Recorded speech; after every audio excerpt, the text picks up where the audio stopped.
Some GM muscle cars from the 1960s became legends, while others turned into big mistakes. Here's the real story of the best and worst from that wild muscle era. Worst muscle car. Number 7. 1967 Chevrolet Camaro RS 327.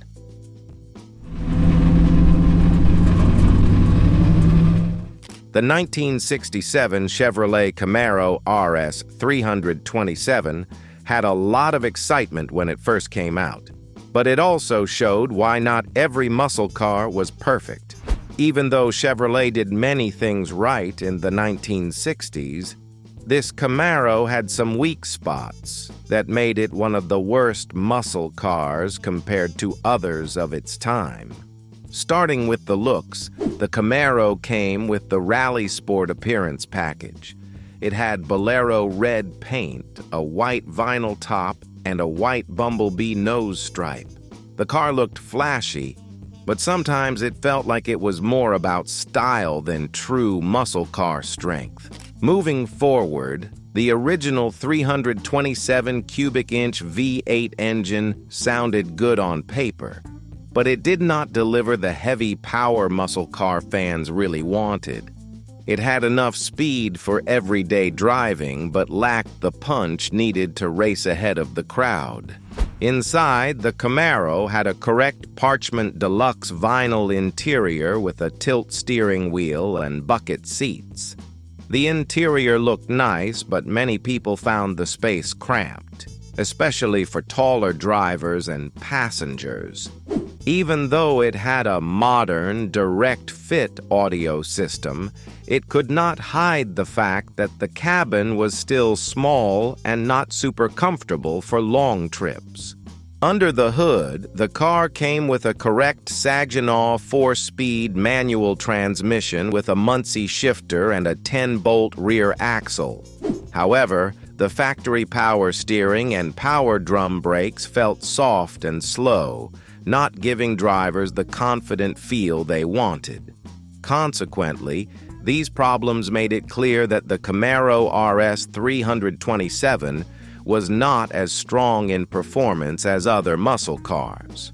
The Camaro also rolled on 14-inch Chevrolet Rally wheels, which looked cool, but were smaller compared to the wider and stronger wheels used on faster muscle cars.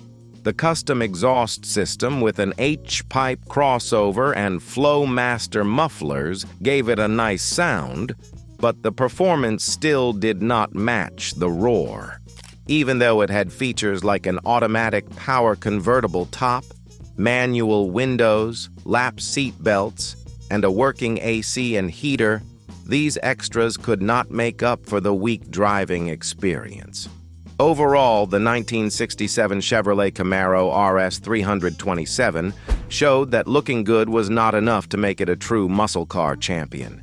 It had style but missed the real muscle where it counted most. Number 6. 1961 Pontiac Tempest.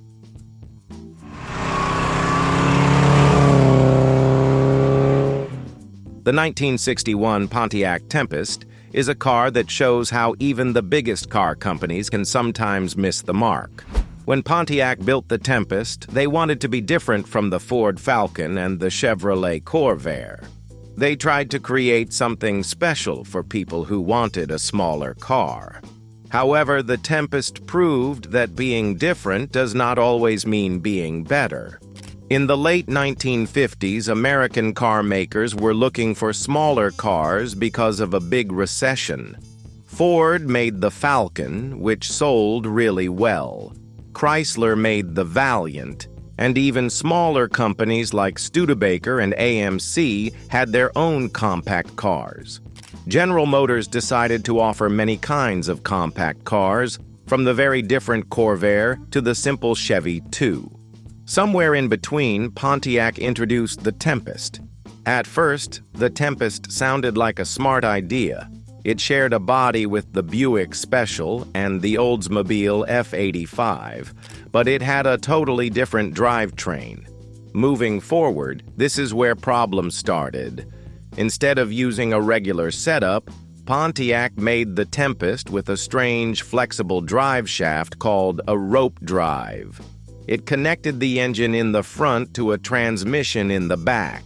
While this made the car lighter and gave it a flat floor inside, it also made the car hard to fix and not very strong.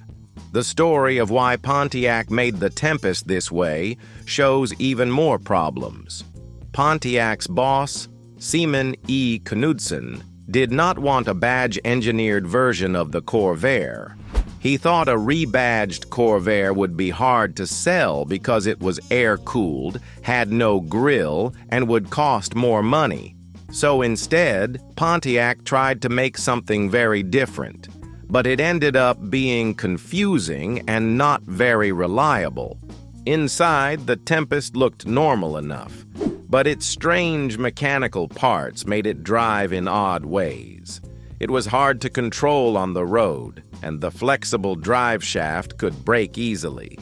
Going further, even though famous engineer John Z. DeLorean helped design it, the car still had too many weird ideas packed into one small car. Well, the 1961 Pontiac Tempest showed that trying to be too different can make a car one of the worst muscle cars ever. It was interesting but not strong, fun, or easy to live with, and many drivers quickly realized they wanted something better. Number 5. 1969 Buick Skylark Sport Coupe.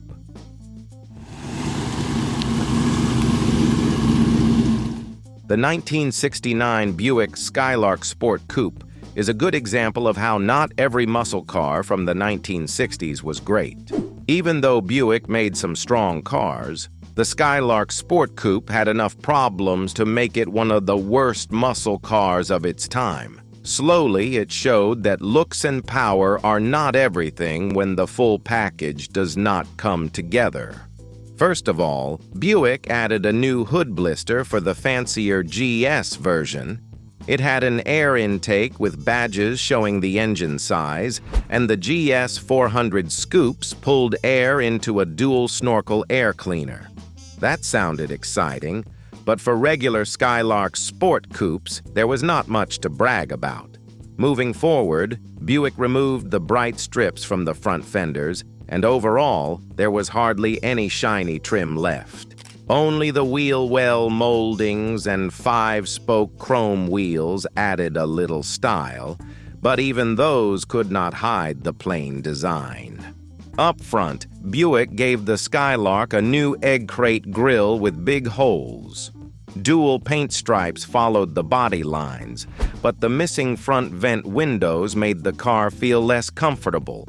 The California GS version still had front vents because it was basically just a special deluxe coupe with a new name. Even though it could reach 60 miles per hour in 9.5 seconds, it was not enough to make up for everything else it lacked.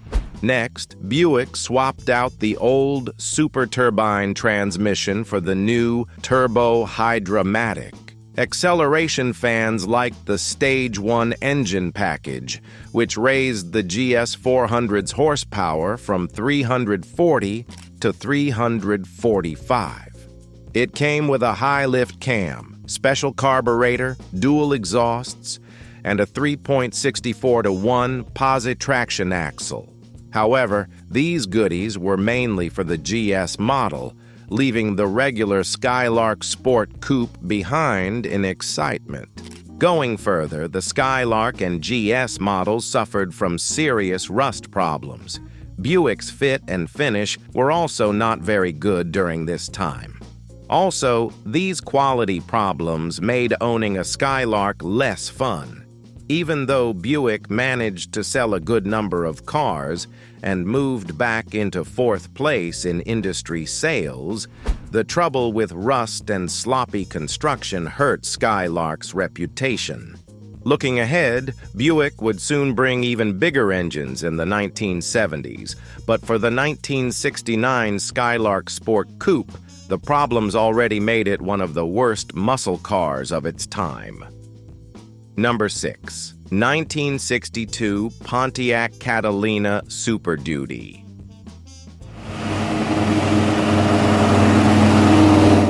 The 1962 Pontiac Catalina Super Duty is one of the best muscle cars ever built. It was the kind of car that made people excited just by looking at it. Back in the early 1960s, muscle cars were just beginning to get popular, and the Pontiac Catalina was right there, leading the way with its amazing speed and strength. Even before the term muscle car was used, the Catalina Super Duty was already showing everyone what real power looked like. Now let's talk about the heart of this machine. The Super Duty 421 cubic inch V8 engine was something special. Officially, it was said to have 405 horsepower. However, many knew it actually had closer to 460 horsepower. That kind of strength made it one of the best cars of its time. Step by step, Pontiac built this engine to win, using strong forged rods, a tough crankshaft, solid lifters, and heads made for NASCAR racing. This was not just a car for looks, it was made for serious racing. Moving forward, Pontiac also made sure the Catalina was light and fast. They used aluminum body panels and a lightweight hood to cut down the weight. This smart move helped the car lose almost 150 pounds, making it even quicker on the road. Thanks to these changes, the Catalina Super Duty did not just have power, it also had speed and agility, which made it one of the best muscle cars you could find. When it came to real-world performance, the Catalina was outstanding. In just 5.4 seconds, it could go from 0 to 60 miles per hour. That was super fast, especially for the early 1960s. Going even further, it could run the quarter mile in 13.9 seconds and reach 107 miles per hour. These numbers showed that the Catalina Super Duty was built for speed and excitement. On top of that, Pontiac made sure the car was ready for anything. It came with twin Carter 500 cubic feet per minute carburetors, an aluminum intake manifold, and a strong suspension system that made it drive smoothly even at high speeds. Plus, it had free-flow cast-iron headers and an exhaust system that could easily be changed for racing. Collectively, everything about this car screamed top performance. Of course, to keep the car so fast, Pontiac kept it simple. The Catalina did not have fancy luxury features. Instead, it came with tri-tone seats and a race-ready frame. That is what made it one of the best muscle cars of its time. All about power, speed, and pure driving fun. Number 5. 1969 Chevy COPO Camaro.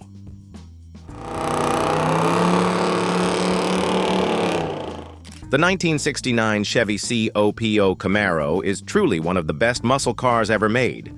It is one of the most exciting stories in car history.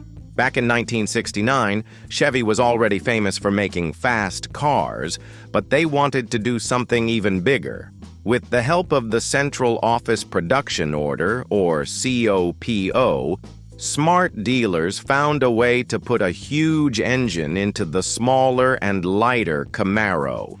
To begin with, the engine they chose was the 427 cubic inch big block V8.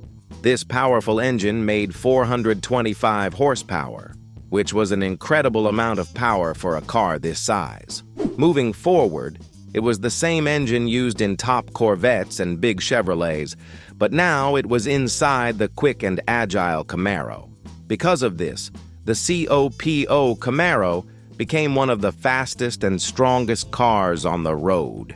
Even better, There were actually two versions of the COPO Camaro in 1969. The first one was the COPO 9561.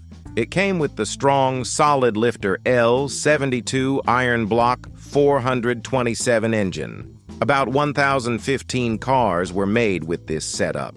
Going even further, the second version was the COPO 9560. This special version had the rare aluminum ZL1427 engine. Only 69 of these cars were ever built, making them very rare and very valuable today. But there is still more to love about this car. The Copo Camaro was not only about big power. Chevy added cool features like the V75 liquid tire chain option, which helped give the car better grip during fast burnouts.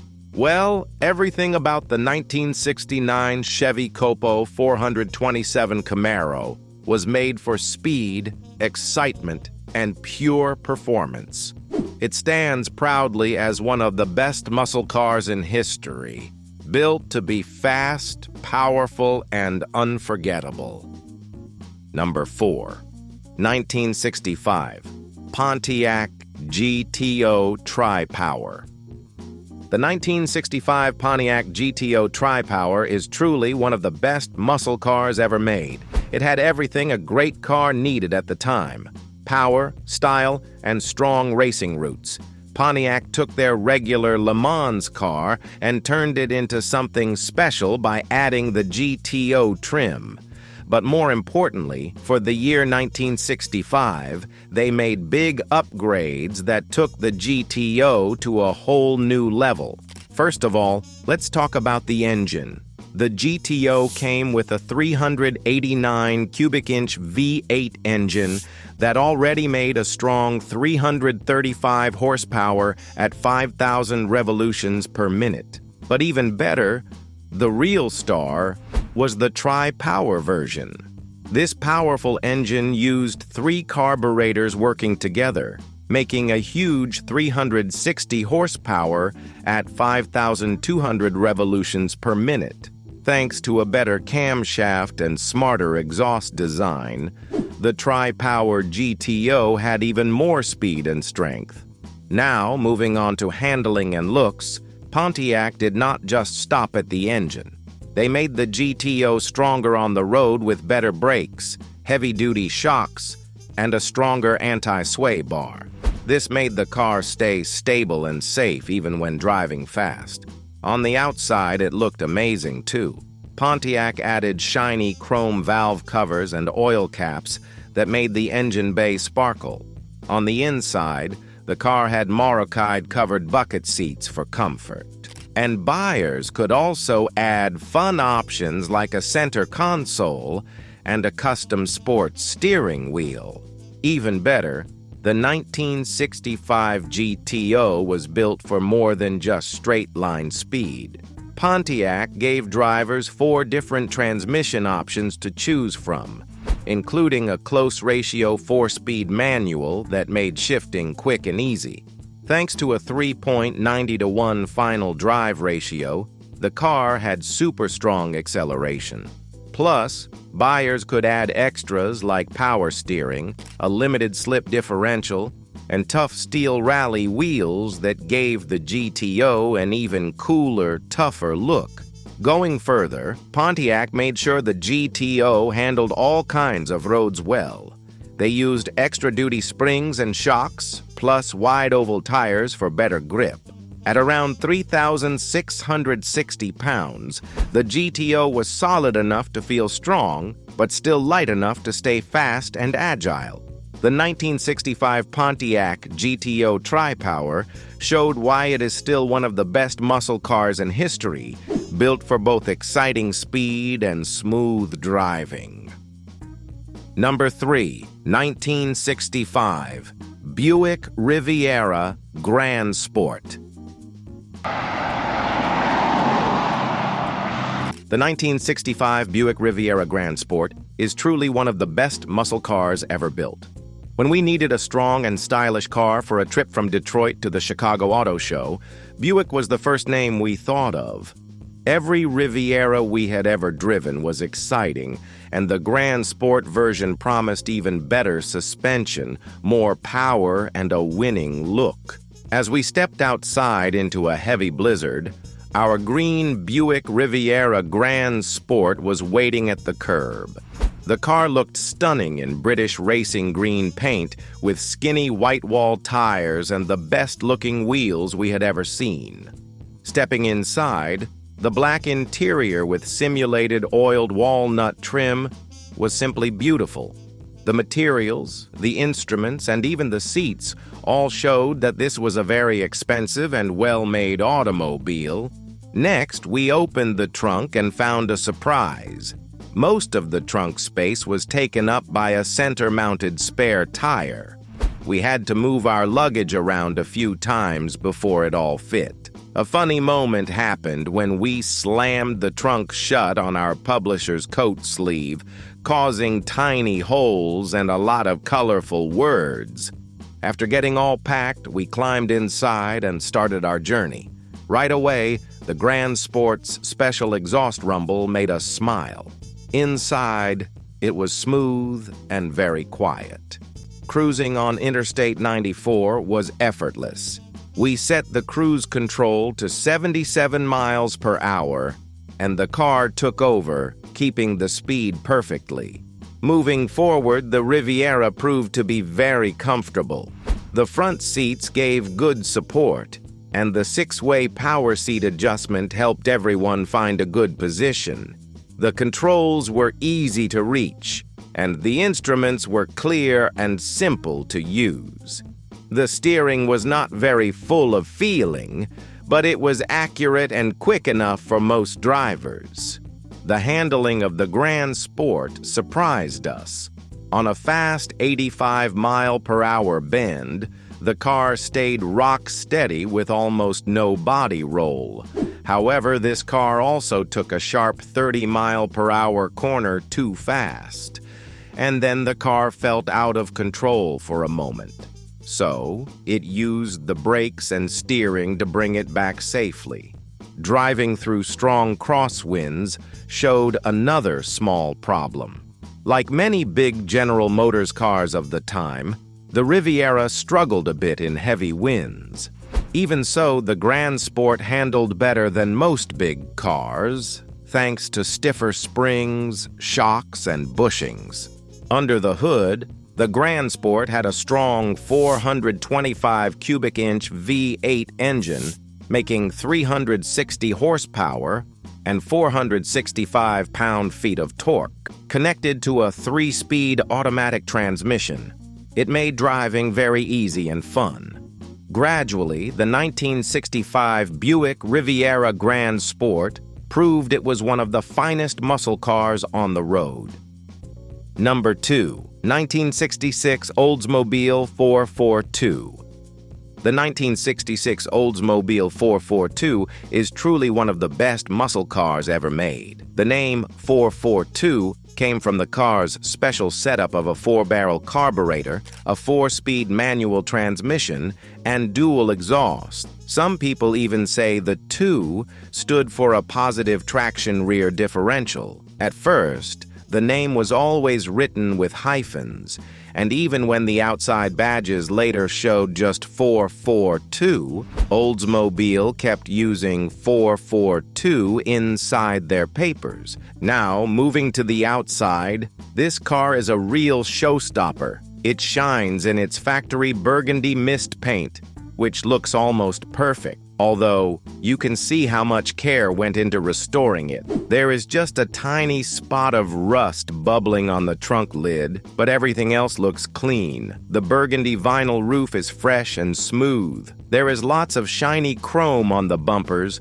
side vents, and bright trims. The body lines are straight, and the flying buttress rear pillars add a cool touch. Big tail lights, neat panel gaps, and dual exhausts complete the strong, tough look. Riding on 15-inch Magnum 500-style wheels with red-line tires, this car truly looks ready for anything. Inside, the magic continues with a fully restored dashboard. Up front, there are 2 round gauges, one for speed and one for warning lights, with a clock sitting neatly in the center. The dash is split with a silver strip on top and dark ribbed vinyl below. Moving forward, even the factory radio works. The steering wheel looks brand new too. In the center console sits a Hurst floor shifter, and just under the dash, there is a factory manifold vacuum gauge. All the seats and door panels are covered in black vinyl with a fancy tuck and roll design. Black carpets cover the floor perfectly, and above, the headliner fits tight and smooth. Under the hood, things are just as exciting. The correct rebuilt 400 cubic inch V8 engine shines brightly in bronze paint. It now has a single 4-barrel carburetor, which is not original, but still gives great performance. Power moves through a T-TIM 4-speed manual transmission to a 10-bolt rear axle with a 3.55 ratio. Beyond this, the strong setup shows why the 442 was such a favorite. Looking underneath, there is only a little surface rust, but nothing bad. The front has coil spring suspension, while the back has a 4-link coil spring setup. Power drum brakes sit at all 4 corners, ready to stop safely. Driving this car is pure joy. It starts easily and idles so quietly you can barely hear it. Out on the test track, it was quick, smooth, and handled corners like a pro. Even the AM radio played perfectly, making the ride even more fun. Number 1. 1966 Chevrolet Chevelle L78.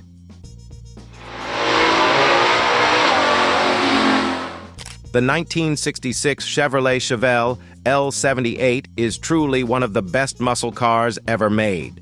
It showed the golden era of the 1960s with its great performance and bold looks. This car was not just about being fast, it was also about showing off power and style that still makes people excited even today. Starting with the engine, the Chevelle had a big 396 cubic inch V8 engine that was a real powerhouse. It made 375 horsepower and 415 pound-feet of torque. Thanks to this strong engine, the Chevelle could reach 60 miles per hour in just 6.5 seconds. Going even further, it could reach a top speed of around 120 miles per hour.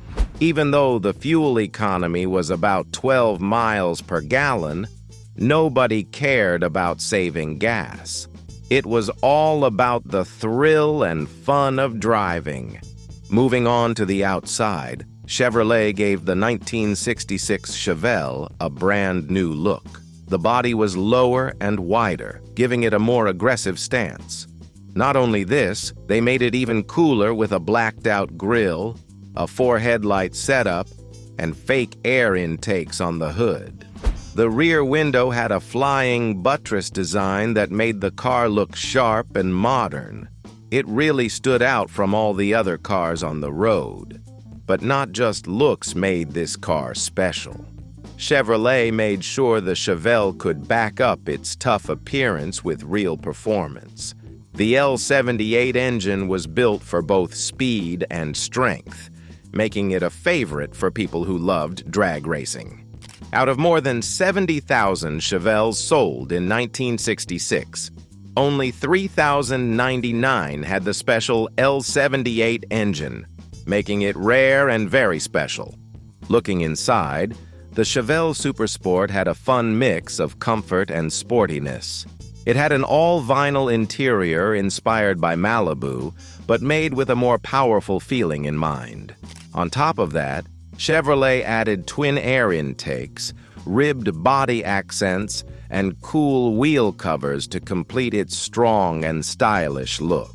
The 1966 Chevrolet Chevelle L78 showed the world how awesome a muscle car could be, with top speed, strong looks, and exciting driving. The 1960s gave us some of the best and worst GM muscle cars ever made. Which one is your favorite or least favorite? Drop a comment, like the video, and don't forget to subscribe to the channel for more muscle car stories. Number 4. 1967 Oldsmobile Cutlass Supreme.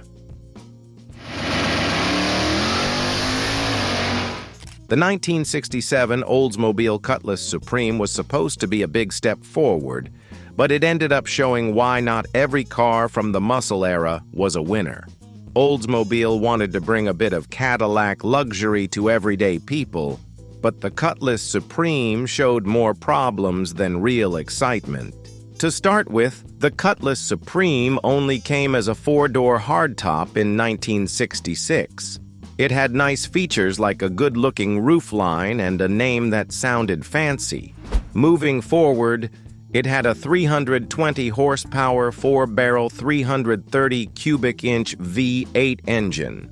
A 3-speed manual transmission was standard, with options for a jetaway 2-speed automatic or a 4-speed manual. But even with all this, the Cutlass Supreme felt more like a soft family car than a real muscle machine. The outside of the car looked stylish with the new tunnel back design and some Coke bottle curves, but it still could not hide that it was heavy and a little slow compared to real muscle cars like the GTO or Chevelle. Even though the styling was clean, the Cutlass Supreme lacked the bold, exciting look that made other muscle cars stand out. Inside, the car had a nice interior with better materials than cheaper models. However, compared to the fun and wild designs that would come in the 1970s, the Supreme's inside looked almost boring. Going further, the Cutlass Supreme's heavyweight and basic handling made it less fun to drive. It might have had a strong engine, but it did not feel sporty or fast enough to be called a true muscle car. Oldsmobile tried to make up for it with a better-built body and more powerful options in the next few years, but in 1967, the Cutlass Supreme was still finding its way. The Cutlass family would get bigger, but it would also become more about comfort than real muscle power. The Cutlass Supreme did have better quality than some other mid-size cars, but it was too soft, too serious, and not exciting enough. Even with a name like Supreme and a big V8 under the hood, the 1967 Oldsmobile Cutlass Supreme ended up showing that not every car from the muscle era could be called great. It missed the wild spirit that made muscle cars so loved by drivers everywhere. If you're enjoying learning about these classic cars and seeing what made some of them not so great, make sure to hit that like button. Also, leave a comment below and tell us what you think about this car. And don't forget to subscribe so you never miss out on more cool stories about the best and worst muscle cars ever made. Number 3. 1969 Pontiac Executive 400. The 1969 Pontiac Executive 400 looked big and fancy, but it ended up showing why not every car from the muscle era was great. Pontiac built this car to mix power with luxury, but gradually, it showed more problems than real muscle car excitement.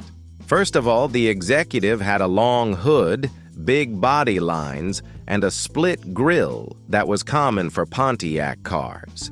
It had shiny chrome along the sides and a lot of fancy details inside like wood grain panels and soft carpeting. Moving forward, while it looked nice, the Executive was very heavy and not nearly as fast as people wanted from a muscle car. It was more about looking important than going fast. Under the hood, the Executive came with a standard 400 cubic inch V8 engine. It made good noise and had enough strength for everyday driving, but it was slow compared to real muscle cars like the GTO or the Firebird.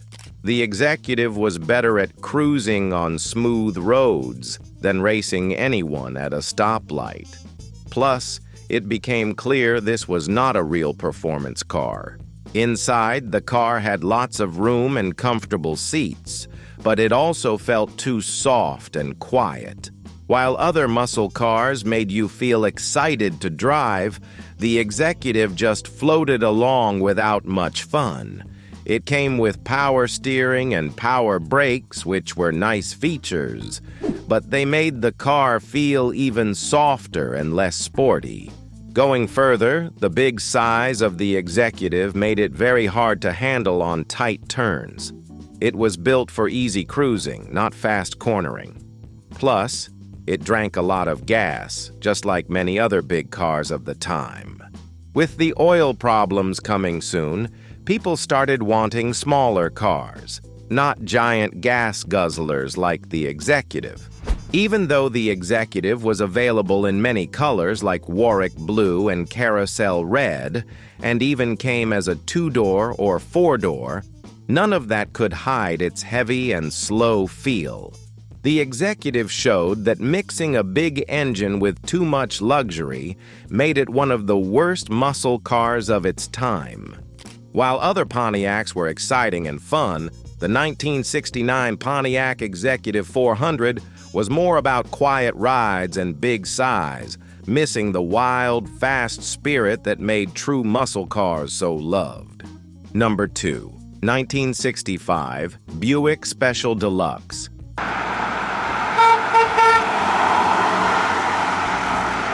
The 1965 Buick Special Deluxe tried to mix luxury and performance, but it ended up showing why not every car from the muscle era was a real success. Even though Buick wanted to create something special, the Special Deluxe proved it was more style than real muscle. Starting with the design, the Special Deluxe looked nice from the outside. It had a long hood, a short back end, and shiny chrome details. Moving forward, the inside was roomy with soft seats and fancy materials, but it still felt too plain compared to the wild and exciting muscle cars that were becoming popular. It came in colors like Arctic white, midnight aqua, and seafoam green, but even good paint could not hide that it lacked real performance power. Under the hood, the Special Deluxe had the new 225 cubic inch V6 engine. It was supposed to be a smart choice for saving fuel while giving decent power. However, the V6 was not very strong, and it made the car feel slow when compared to the powerful V8 engines found in true muscle cars. The car could reach around 100 miles per hour, but getting there took a long time and a lot of patience. Going further, the Special Deluxe came with a 3-speed manual transmission, which worked fine, but it did not make driving exciting. Even though the car had been updated with dual exhausts and glass pack mufflers to sound louder, it still did not have the quick, thrilling performance muscle car fans wanted. Inside, Buick tried to add a few nice touches, like a deluxe steering wheel, backup lights, seat belts, and rubber mats. Even though these small details made it feel comfortable, but they did not add much to the driving fun. The car even had a solid trunk floor with a matte and spatter paint, but that only helped with looks, not speed. The 1965 Buick Special Deluxe rolled on white wall tires with Buick wheel covers. It had a champagne mist paint job and a fawn color interior, making it look grown up rather than exciting. Even though it was well built and easy to take care of, it missed the wild spirit that true muscle cars needed. Ultimately, the 1965 Buick Special Deluxe showed that just looking nice was not enough to be a real muscle car. It was slow, soft, and just too ordinary for the muscle era excitement. Number 1. 1966 Chevrolet Biscayne 250. The 1966 Chevrolet Biscayne 250 showed how sometimes a car can be tough, but still not make a great muscle car. Even though it had the strong looks of a classic American car, it proved to be more basic and plain than exciting.